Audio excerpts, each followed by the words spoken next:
Hello Cancer, Sun, Moon, Rising, and Venus signs. Kamusta kayo? Sana po nasa mabuti kayong kalagayan. Welcome back po sa Star Tarot. Kung bago kayo rito, welcome din kayo. Thank you sa inyong support. I truly appreciate it. God bless you all. Tingnan natin ang mga mensahe ni Cancer. Paunang mensahe po ninyo sa ngayon ay 9 of Wands. Ayan. So, dito sa 9 of Wands, nalalapit na ang inyong tagumpay. You're very close to your success. You're very close in claiming your victory. Kaya, huwag kayong sumuko. Okay? Huwag kayong sumuko. Kahit pagod na kayo, kasi ang iba siguro sa inyo dito nakakaramdam na ng pagod, ng stress. Kaya parang at some point, parang gusto nyo nang sumuko. Parang gusto nyo nang tama na, no? Maaaring gano'n ang nararamdaman ng iba sa inyo dito. But, ang panawagan sa inyo dito, never give up. No, never give up as much as possible. Don't give up. Magpahinga lang kayo, mag-step back muna kayo ng saglit lang at magpahinga. But, when you're done resting na, nakapagpahinga na kayo, nakapag-rejuvenate na kayo, nakapag-recharge na kayo, then that is the time na balikan ninyo, no, ang inyong sitwasyon. Okay? Balikan ninyo kung ano man yung pinagkakaabalahan ninyo, no? Continue to persevere, stay on track, no? Magpapahinga lang kayo but hindi kayo give up, okay? What else? We have 7 of swords in reverse. Ayan. So, now you are going to realize na kailangan na ninyo na talagang mag-take charge, no? After ng pahinga siguro dito, talagang mas magiging determinado na kayo, maiiba dito yung mindset ninyo, and you're going to continue to persevere. No? You're going to take full responsibility na sa kung ano man itong mga bagay-bagay na pinagkakaabalahan ninyo or gagawin ninyo. No? Maaring, ano na to, no, gaganahan na kayo dito ng bonggang-bongga kasi marirealize na nyo na maaring maramdaman nyo na dito na nalalapit na kayo doon sa inyong tagumpay. Kaya mas magpupursige na din kayo.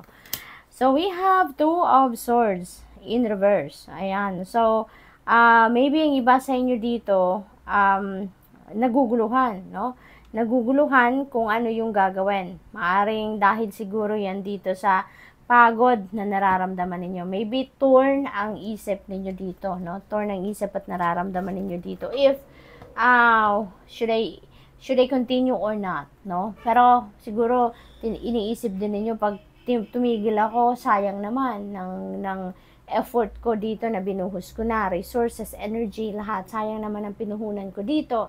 Pero pag mag-continue on naman ako, parang pagod na ako, parang gano'n, no? Siguro may mga ganong naiisip ang iba sa inyo dito, Cancer. Kaya naguguluhan ng iba sa inyo dito. Maybe nakakaramdam kayo ng anxiety na, or siguro hindi nyo na figure out ngayon kung ano nga ba ang gagawin ko. So maybe ganun ang ganap, no? Kaya kayo inaanyayahan dito na huwag kayong susuko, no? Huwag kayong susuko. Magpahinga muna kayo. Magtumalikod kayo muna ng saglit lang at magpahinga para makapag-recharge kayo, makapag-declutter kayo ng mga negativity at balikan ninyo yan, no? At sa pagbabalik ninyo sa sitwasyon na yan, for sure, mas malinaw na ang inyong isipan. Mas alam nyo na ngayon ang direksyon na tatahakin ninyo, no? So, we have 2 of Wands. Ayan, dito naman sa 2 of Wands, maybe ang iba sa inyo is may fear na nararamdaman. Maaring hindi din kayo makapag-pursue na kung anong gusto niyo i-pursue dito because maybe there is some kind of fear na nararamdaman ng iba sa inyo. No? Kaya ang iba siguro sa inyo titigil, kakansilahin muna yung yung mga ginagawa ninyo, maaring ganun ang ganap, no? So, use your intuition dito, no? Cancer, follow and listen. Listen and follow. Yun.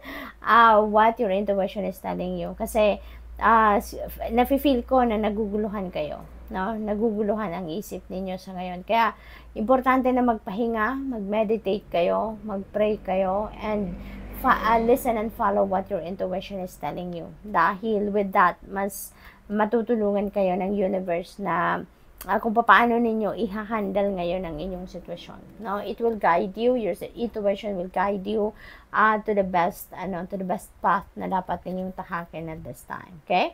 Huwag kayong mag-alala, no? There is help coming your way. Kung meron man kayong kaguluhan nararamdaman dito, kung meron man kayong pagod na nararamdaman dito, no? People are coming towards you para tulungan kayo, no? Maaaring yan ay magkukusang lumapit sa inyo, mga taong yan, or maybe kayo yung mararamdaman ninyo yung panawagan sa inyo ng spirit na humingi kayo ng tulong sa iba, no? So, either way, meron tutulong sa inyo dito. So, maybe magkakaroon kayo dito ng pagtatrabaho with the team. Maaring sa trabaho ninyo meron kayong makakatulong, no? At merong helping hand, may additional kayo na nakamay, no? At isip na aandar dito sa kung ano mang proyekto ang ginagawa ninyo. So, good luck to that. So, we have 4 of Swords. Ayan. So, pahinga talaga ang kailangan ninyo sa ngayon. Maaari talaga nagulong-gulo ang isip ng iba sa inyo. Pati yung dibdib ninyo, kinakabahan, kumakabog kasi dahil sa discomfort at saka pagod, no? Maybe physically, mentally, and emotionally pagod na ang karamihan sa inyo dito, Cancer, sa kakaisip. Siguro na mo problema kayo, no? Kaya kailangan ninyong bigyan muna ang sarili ninyo ng break, no? Mag-time out muna kayo sa kakaisip, mag-time out muna kayo sa ginagawa ninyo, sa pinagkakaabalahan ninyo, or kung ano man ang nagpapa-stress sa inyo, ano man ang nagpapapagod sa inyo, okay? Pahinga muna kayo, okay? And so that you can get the clarity of mind na kailangan ninyo. You need to contemplate on the things that are happening at ano yung priorities ninyo, ano ang sa tingin ninyo makakabuti para sa inyo. Okay? So give yourself time to think about things. I-re-evaluate ninyo mga nangyayari sa buhay ninyo. So good luck, Cancer, and that's all I have for you for today. Thank you for watching. Love and light. Namaste. Hello, Scorpio, Sun, Moon, Rising, and Venus signs. Kamusta kayo? Sana po nasa mabuti kayong kalagayan. Welcome back po sa Star Tarot. Kung bago kayo rito, welcome din kayo. Thank you sa inyong support. I truly appreciate it. God bless you all. Pauna mensahe ni Scorpio po ay Queen of Wands. Ayan. So, sa Queen of Wands, you are going to embody, no, Scorpio, you're going to embody the energy of the Queen of Wands, which is very confident, very attractive, very passionate, determined, independent, yung gano'n, ano. At, yung kung ano man ang binabalak ninyong gawin sa ngayon, maybe may mga proyekto, projects, or ideas na gusto ninyong i-roll out sa ngayon, with the energy of Queen of Wands, talagang 100% or maaaring 101%, talagang pagsisikapan ninyo yan at hindi ninyo yan titigilan hanggat hindi ninyo nakukuha yan. So, good luck sa'yo, Scorpio, kasi you're going to be very focused ngayon, determined kayo, and magiging confident kayo, overly confident kayo sa ngayon na kaya ninyong matupad kung ano man yung mga ine-envision ninyo for yourself. So, good luck po. 4 of Pentacles. Ayan.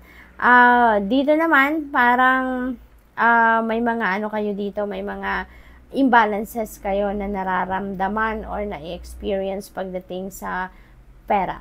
Maaaring parang siguro hindi kayo ganun kagaling sa pagmamanage ng inyong pera, kaya iniimbitahan kayo dito to manage your money wisely. Okay? Kasi siguro hindi kayo sumusunod sa budget ninyo, gunagawa kayo ng budget plan pero hindi naman ninyo nasusunod. Siguro hindi ganun kalakas ang financial discipline din ninyo, kaya maaaring yung spending ninyo baka sobra-sobra kaysa doon sa pumapasok, no? So, maaaring ganun ang ganap. So, manage your money wisely. Yun ang panawagan sa inyo dito.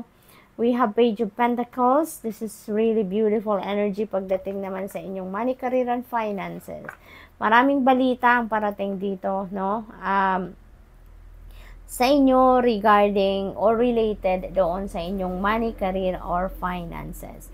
Marami siguro ditong financial opportunities or financial blessings na parating.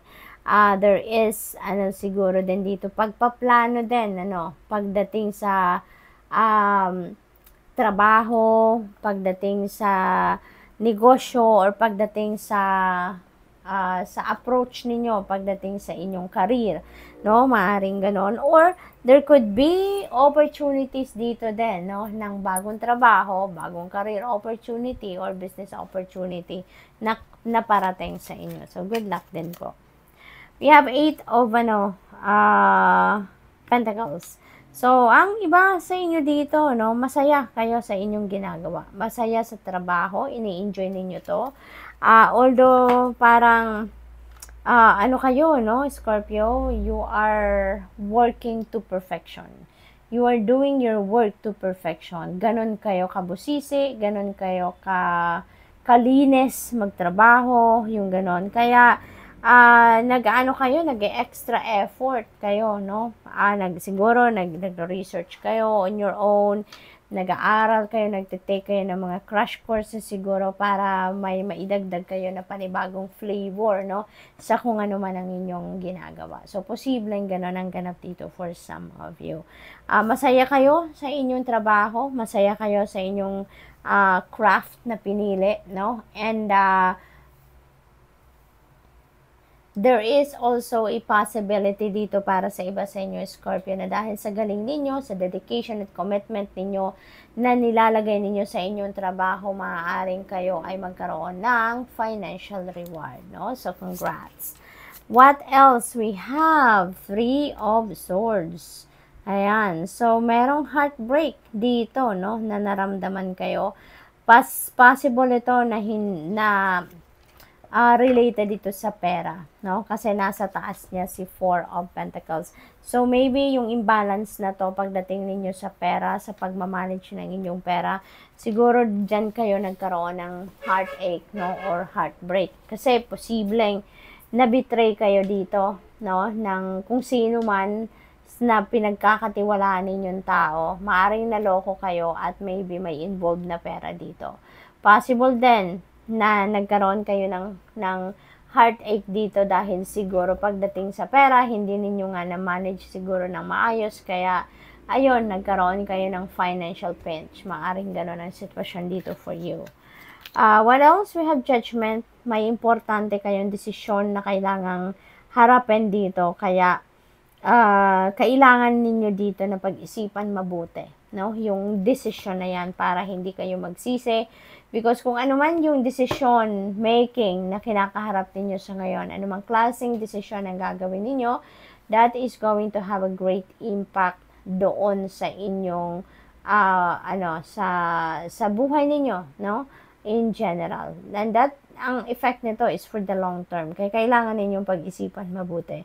You may need to do some kind of reflection. You may need to do some kind of contemplation. Yun ang gawin ninyo para nang sa gayon magkaroon kayo ng mas malinaw na kaisipan. Mas magkaroon kayo ng clear direction of where you are heading. Okay? So, good luck, Scorpio. That's all I have for you for today. Thank you for watching. Love and light. Namaste. Hello Pisces, Sun, Moon, Rising, and Venus signs. Kamusta kayo? Sana po nasa mabuti kayong kalagayan. Welcome back po sa Star Tarot.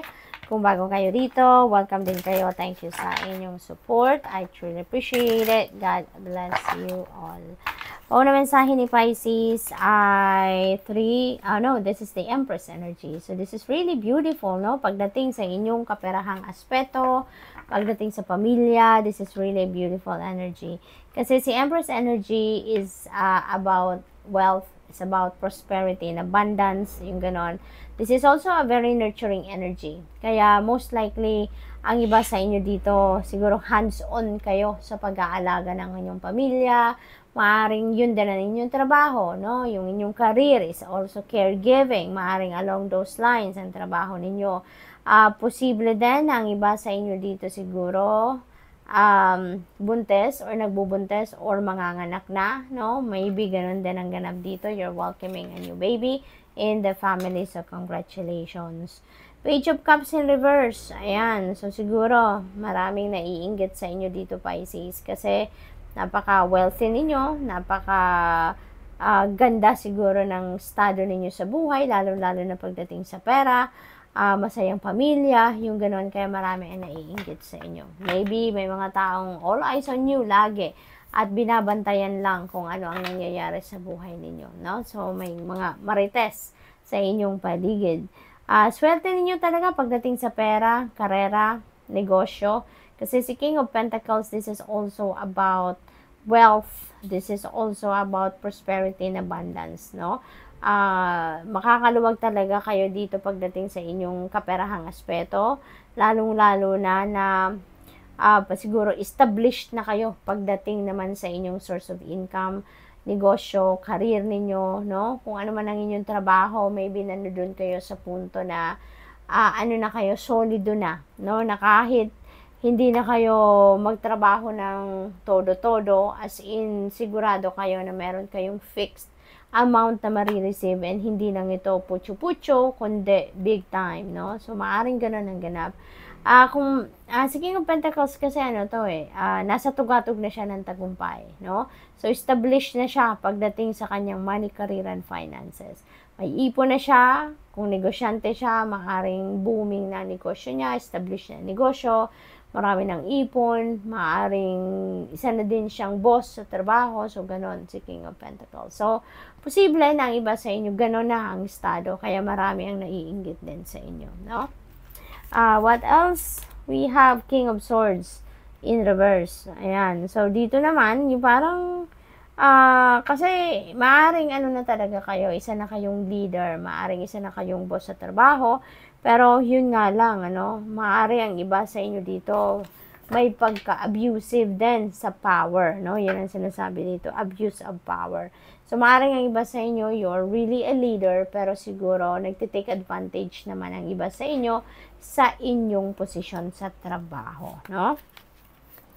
So, what else? We have Tower Energy in reverse. Ayan. So, ang iba sa inyo dito, no? Parang, may pagbabagong magaganap or nagaganap sa buhay ninyo, pero pinipigilan ninyo to, nire-resist ninyo, maaaring kinokontra ninyo.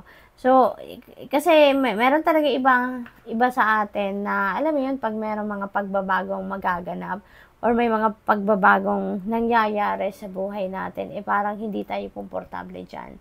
No, parang takot tayo na magbago ang lahat. Alam mo yun, yung hindi tayo, hindi welcome sa atin yung changes. Parang nagiging nagiging frantic tayo, nagkakaroon tayo ng anxiety, no? Yung ganun ba? So, most likely, yung iba sa inyo ganun ang nararamdaman sa ngayon. Kaya parang hindi ninyo welcome or ini-embrace kung ano man ang mga pagbabagong nagaganap ngayon sa buhay ninyo, no? Kasi mas komportable na kayo, mas masaya na kayo sa kung ano ang nakasanayan ninyo. Kaya pag merong magbabago, parang very uncomfortable kayo sa mga ganong sitwasyon. So, most likely, may ganong ganap ang iba sa inyo. We have Ace of Swords. Ayan. So, you are going to have the clarity on enlightenment na kailangan ninyo sa ngayon. Sound decision, no? Also, is, kailangan ninyong gawin din sa ngayon. And, maybe kailangan nyo to na clarity of mind, no? Kaya, you're divinely guided dito, Pisces. Yun ang napipick up ko. Kaya may mga new ideas, new inspiration, may enlightenment din talaga napapasok sa inyo dito. Kaya, this could be the breakthrough.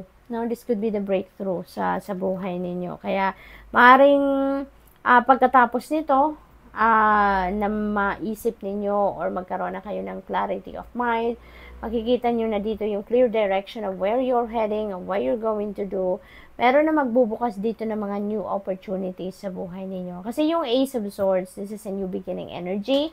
So definitely, merong hatid na pagbabago ito sa buhay ninyo. Maaari ito na, isa na yan sa mga pagbabagong mangyayari and medyo siguro challenging yan para sa inyo sa simula. Pero when you get there na, magbabago na din ang lahat. No, you'll be able to adjust to these changes. No, so good luck. That's all I have for you for today. Thank you for watching. Love and light. Namaste.